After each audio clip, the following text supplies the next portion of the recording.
हाँ चल। भावना दिन रात मेरी सब सुखी संसार हो।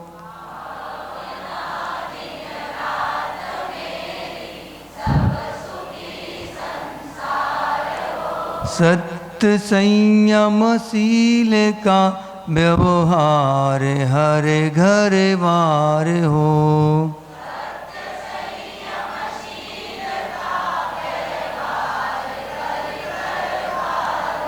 धर्म का प्रचार हो और देश का उद्धार हो।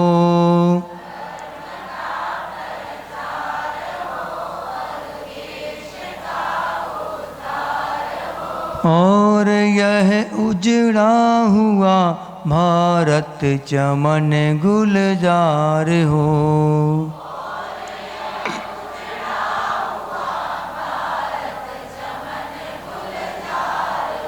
ज्ञान के अभ्यास से जीवों का पूर्ण विकास हो।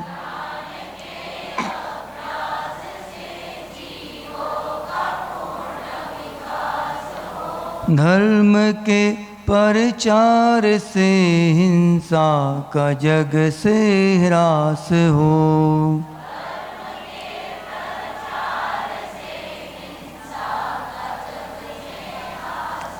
शांति और आनंद का हर एक घर में वास हो।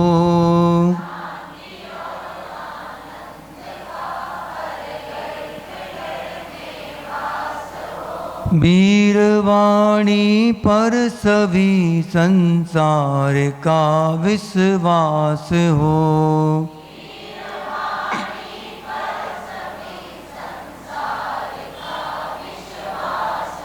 रोग और भय शोक होवे दूर सब परमात्मा। दूर सब परमात्मा। कर सके कल्याण ज्योति सब जगत की आत्मा।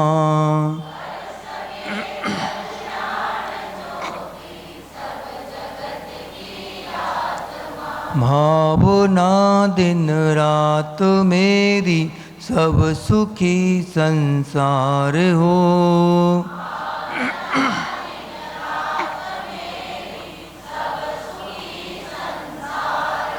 सत्य संयम शील का व्यवहार हर घर बार हो।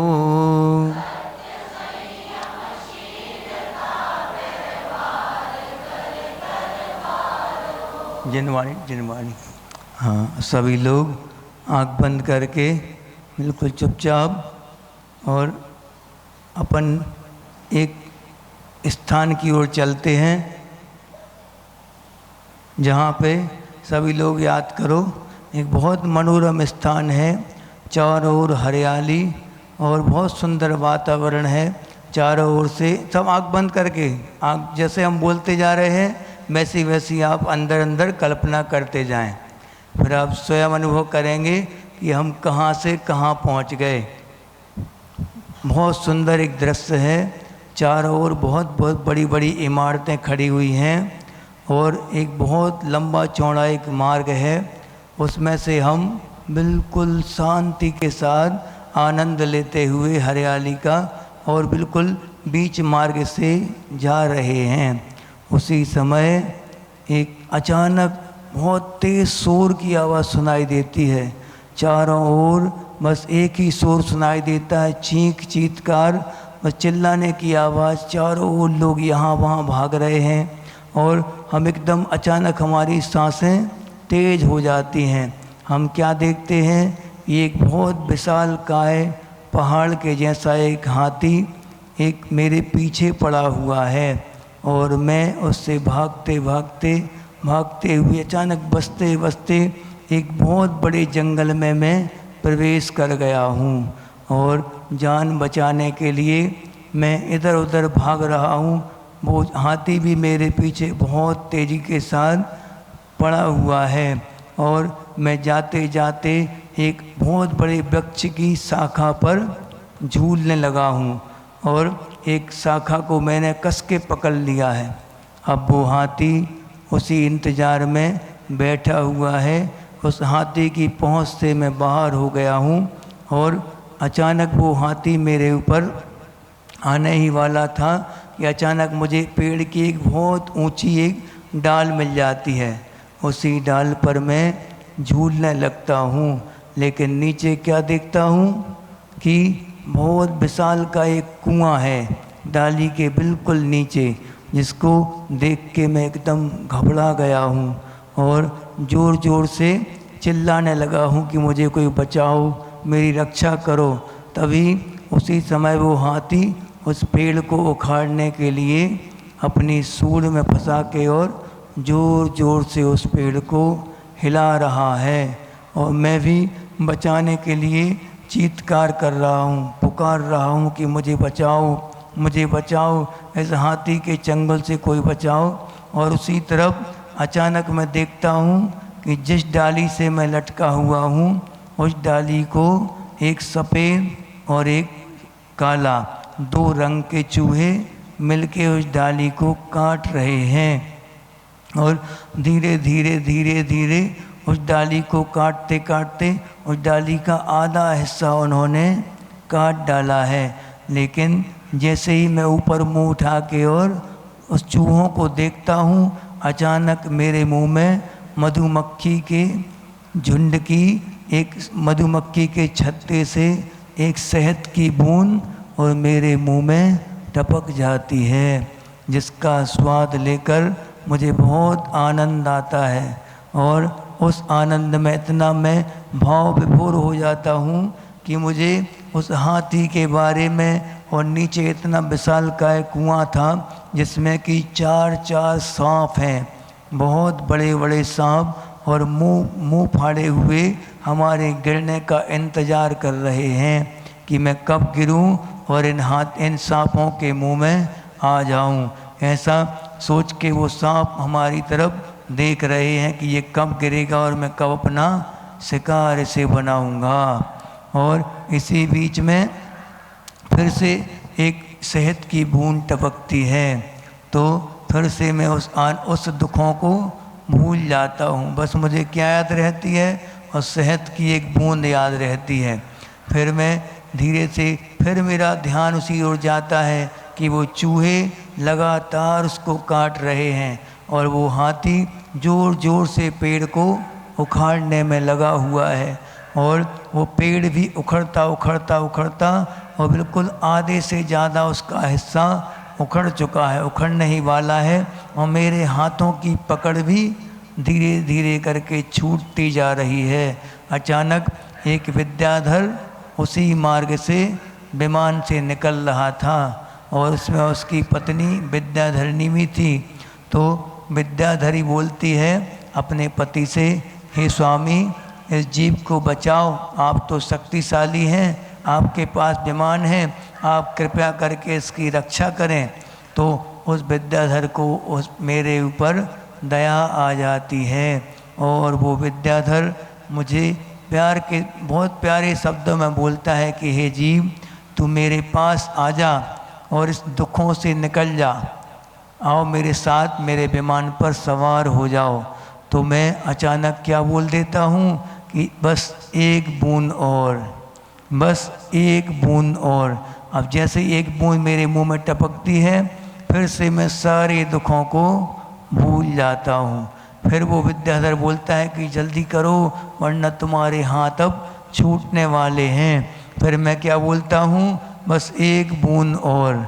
एक बूंद करते करते वो चूहे उस डाल को पूरी तरह से काट देते हैं और मैं इतने भयानक गड्ढे में गिर जाता हूँ और चारों सांपों का मैं ग्रास बन जाता हूँ। तो ये क्या है, हमने ये प्रतीकात्मक घटना साक्षात अपने जीवन में देखी है। आप याद करो उस हाथी के लिए, कौन है वो हाथी? वो काल है, यमराज है, मृत्यु। मृत्यु रूपी हाथी के द्वारा मैं घिसा गया, बार बार मैं मरण को प्राप्त हुआ। और 4 सर्प कौन थे?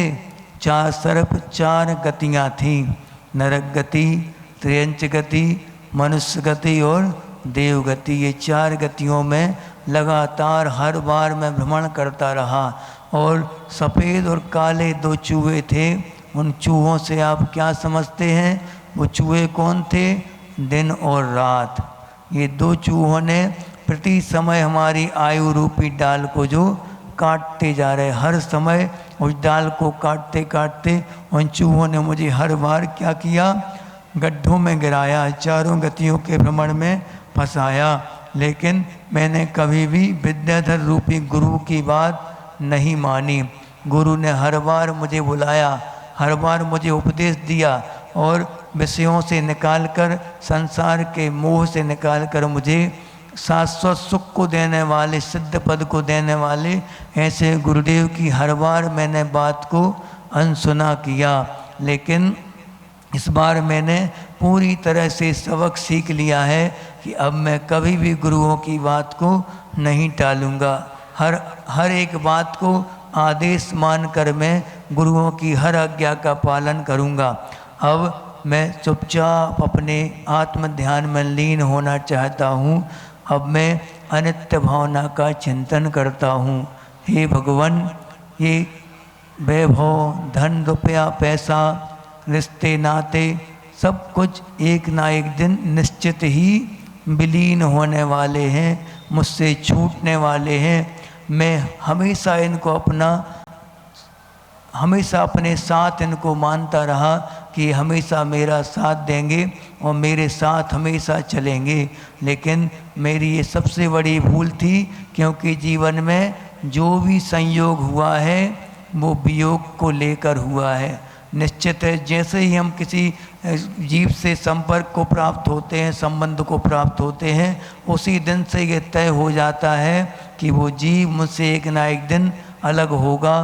तो फिर मैं क्यों बार बार उसके मोह में फंसता जाता हूँ, जब मैं जानता हूँ कि ये मकान, ये दुकान, ये संबंध सब एक ना एक दिन नष्ट होने वाले हैं। फिर मैं क्यों इनके पीछे अंधी दौड़ में भागता जाता हूँ। इतने दुर्लभ अपने पंचेंद्रीय पर्याय के लिए इसी में खोता जाता हूँ। ये भगवान, अब मैं ऐसी गलती कभी नहीं करूँगा। अब मैं ऐसे संबंधों को बनाऊँगा जो कि मुझे शाश्वत सुख दें, जिसके बाद कभी दुख ना आए। ऐसे संबंध को जो मुझे ले जाए, ऐसे संबंध देव सात गुरु से और उनके अनुयायियों से, मैं 9 देवताओं से, सच्चे देव से मैं संबंध बनाता हूँ। अब ऐसे संबंध को मैं कभी नहीं छोड़ूंगा। और इस प्रकार नमोकार मंत्र की हम शरण लेते हैं। दूसरी भावना अशरण भावना कि संसार में जो भी जीव जन्म लेता है वो निश्चित ही मरण को प्राप्त होता है। तो ऐसे मरण से कोई नहीं बचा पाया। मैंने अनंतों भवों में कभी भी मुझे कोई मरण से बचा नहीं पाया। हे भगवान, अब मैं ऐसा मरण करना चाहता हूँ कि जिसके बाद कोई भी जन्म धारण ना करना पड़े। जैसे आपने अंतिम जन्म को धारण किया था और अंतिम मरण को प्राप्त हुए थे, उसी प्रकार मैं भी इस शरीर से अंतिम बार संबंध को विच्छेद करके और अंतिम अपना समाधि मरण करके और सिद्ध सदा को प्राप्त हो जाऊं, ऐसी भावना के साथ मैं अशरण भावना का चिंतन करता हूँ।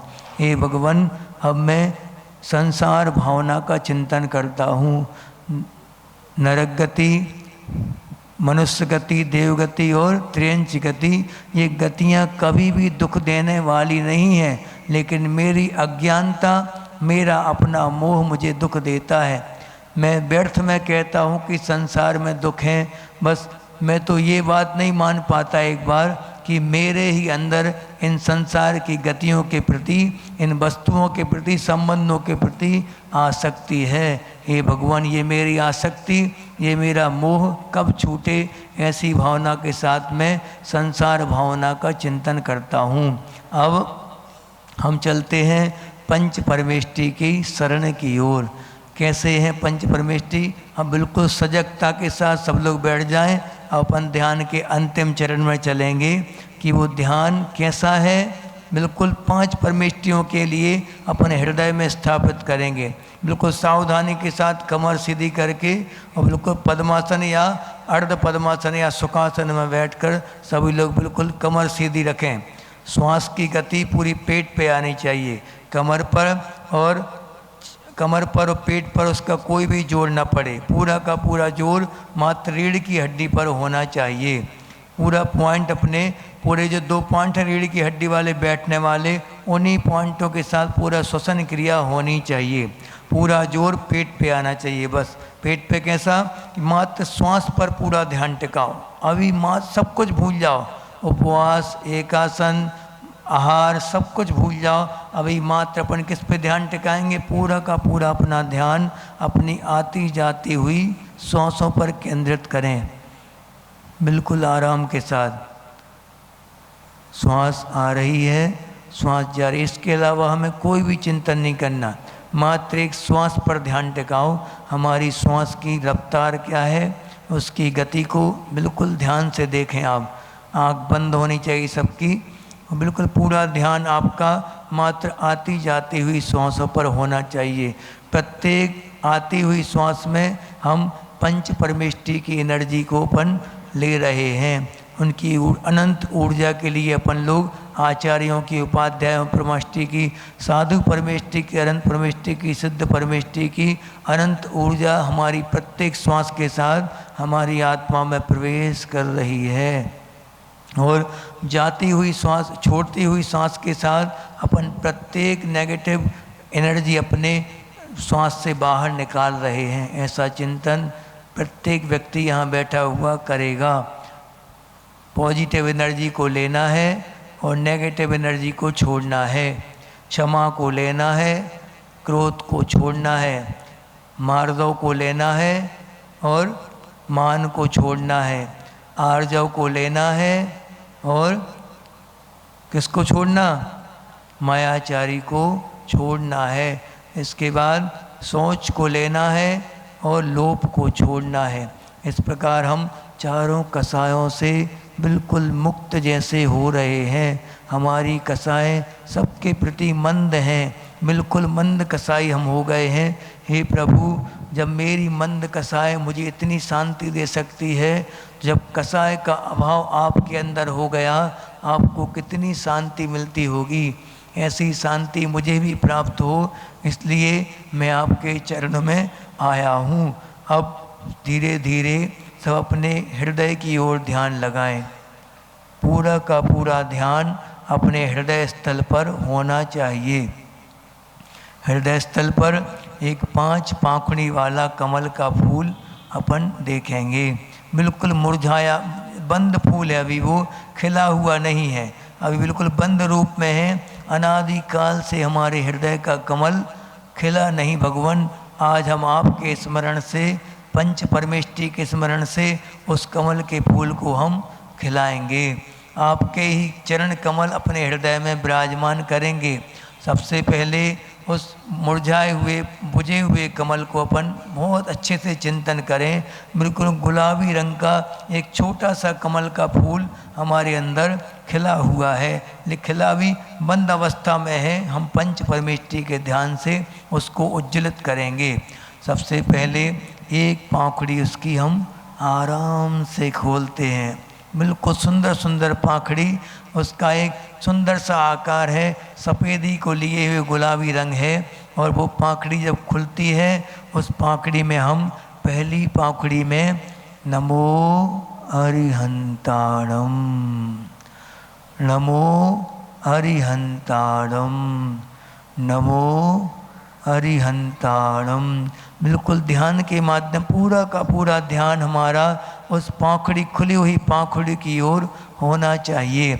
और उस पाखड़ी में हम स्वर्ण अक्षरों में नमो अरिहंताणम इन 7 अक्षरों को लिखेंगे। नमो अरिहंताणम, नमो अरिहंताणम।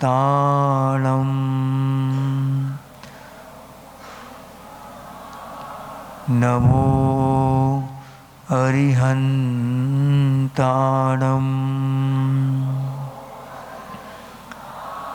नमो अरिहन्ताणं।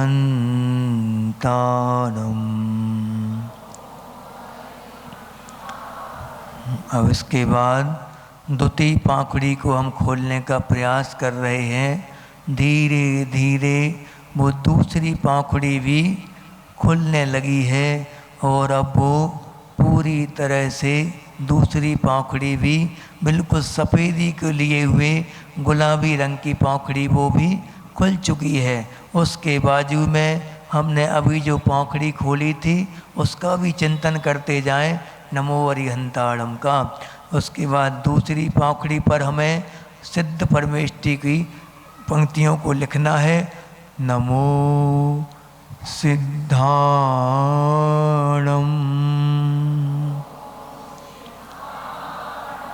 नमो सिद्धाणम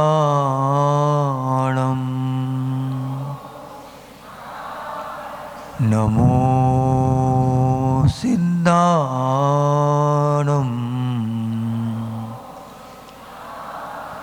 धीरे धीरे से हम एक एक 5 अक्षरों की ये पंक्ति हम पूरी लिखेंगे। ला मो सिद्धाणम नमो सिद्धाणम नमो सिद्धाणम नमो सिद्धाणम। अब हम तीसरी पाखुड़ी की ओर चलते हैं। वो तीसरी पाखुड़ी धीरे धीरे करके तीसरी पाखुड़ी भी खुलती जा रही है। बिल्कुल आहिस्ता आहिस्ता से अपन बिल्कुल उस तीसरी पाखुड़ी को भी खोलते जा रहे हैं और अब वो तीसरी पाखुड़ी भी पूरी तरह खुल चुकी है। वो भी गुलाबी रंग की पाखुड़ी कुछ कुछ नीचे सफ़ेदी लिए हुए खुलती जा रही है।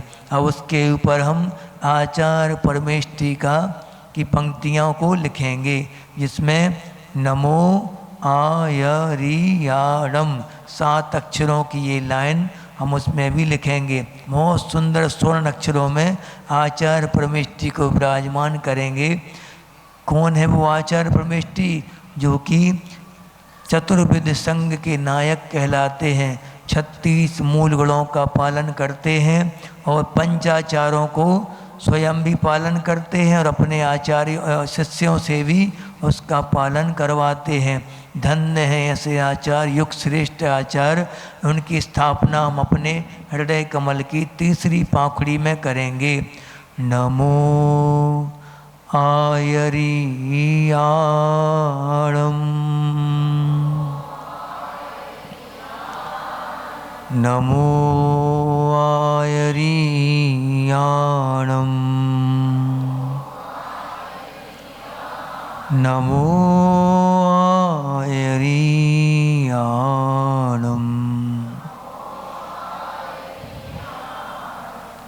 बिल्कुल 7 अक्षर एक एक करके अपन लिखेंगे।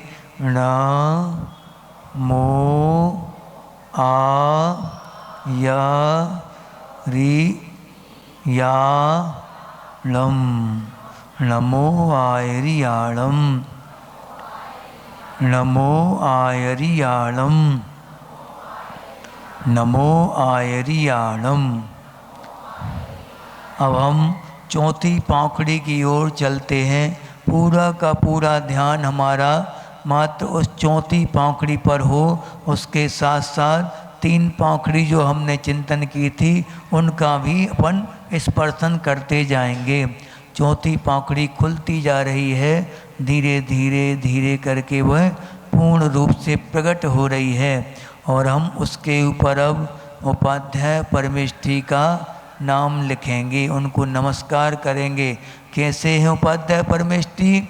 25 मूल गुणों से सहित हैं और साधु संघ के साथ जो रहते हैं और चिरकाल से जो दीक्षित हैं, बहुत समय हो गया जिनको दीक्षा लिए, 12 अंगों का और 14 पूर्वों का जिनको पूर्ण ज्ञान है और जो कि मुनियों को पढ़ाते हैं और स्वयं आचार्य के पास रहते हैं, ऐसे आचार्य परमेष्ठी को हम सब नमस्कार करते हुए अनंत श्रद्धा के साथ भरते हुए उनके चरण कमलों को अपने हृदय में स्थापित करते हैं।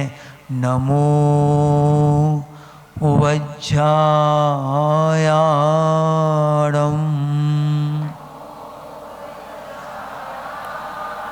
नमो वज्जायाणं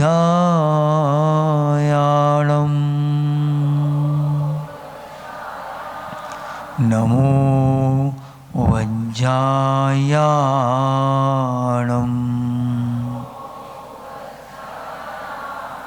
हाँ, ऐसे नमो वज्जायाणं ऐसे 7 अक्षरों को हम महान उपाध्याय परमेष्टि के चरण कमल के रूप में अपने हृदय में विराजमान करते हैं। ये उपाध्याय परमेष्टि सदा अज्ञान अंधकारों से हमें बचाते रहें और साधु परमेष्टि अंतिम साधु परमेष्टि के लिए हम अपनी अंतिम पाखड़ी जो हमारे हृदय कमल की है उसमें स्थान देते हैं।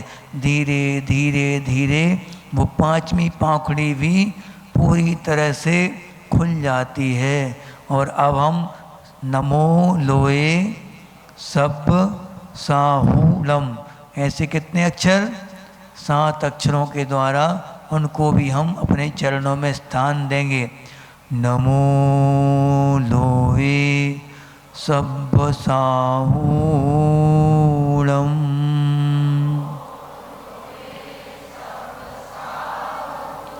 नमो लोए सब साहूलम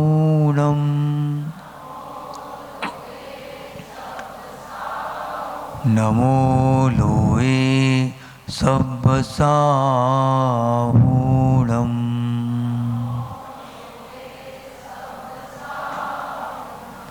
अब 5 परमेष्टियों की स्थापना के बाद अब हम सब धीरे धीरे अपने दोनों हाथों को दोनों हथेलियों को आपस में घिसें जोर से और अपनी आँखों पर लगाएं थोड़ी देर के लिए, फिर दोबारा घिसें,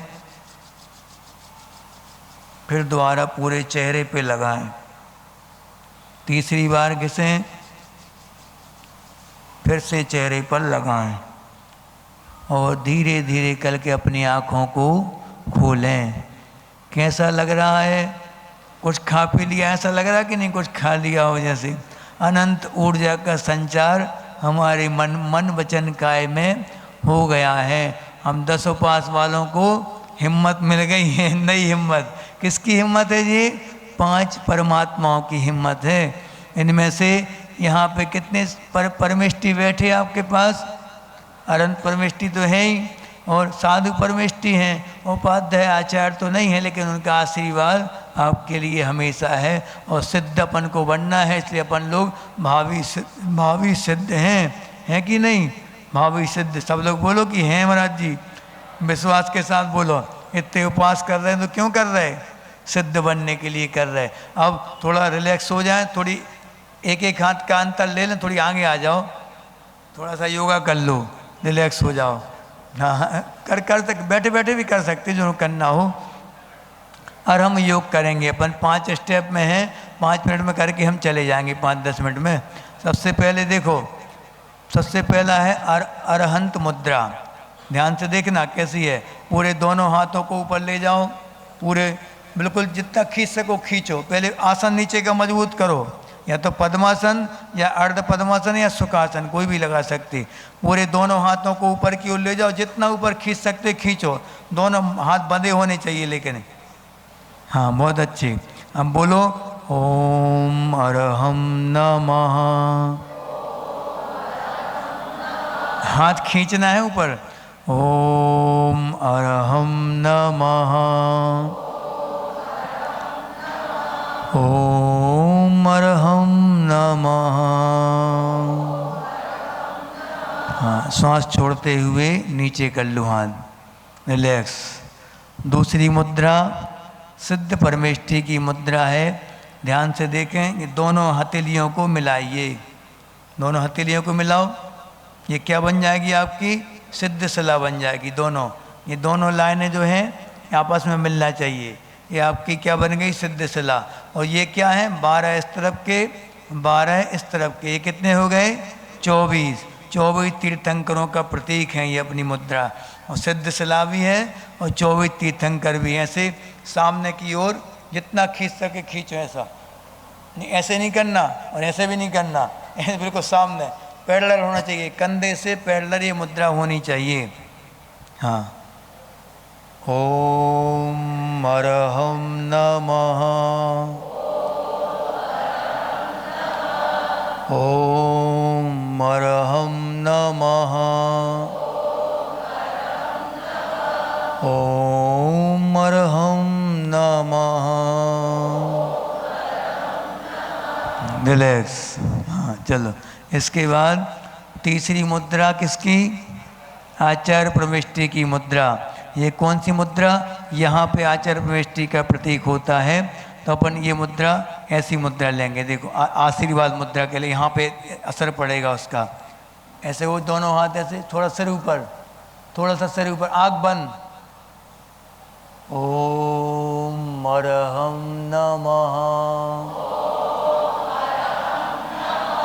ओम अरहम नमः, ओम अरहम नमः। रिलैक्स। ये कौन सी मुद्रा हो गई? आचार्य परमेष्टि की मुद्रा। अब उपाध्याय परमेष्टि की मुद्रा की ओर अपन चलेंगे जी। देखो यहाँ ये सेंटर पॉइंट जो है अपने यहाँ पे चलना अपन को। ओ बिल्कुल तन के बैठो, ऐसे बैठ के ऐसे बैठो, कमर सीधी करो। पता है उपास है 10 उपास है, अभी तो 3 ही हुए ना, घबराओ नहीं।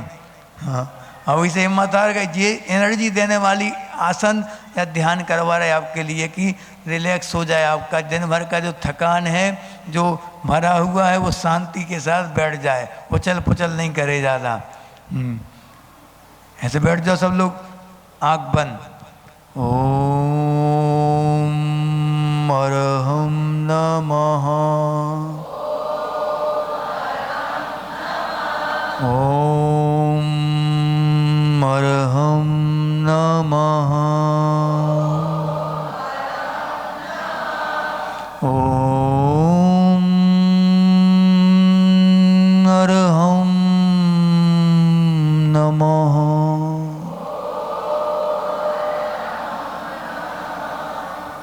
रिलैक्स।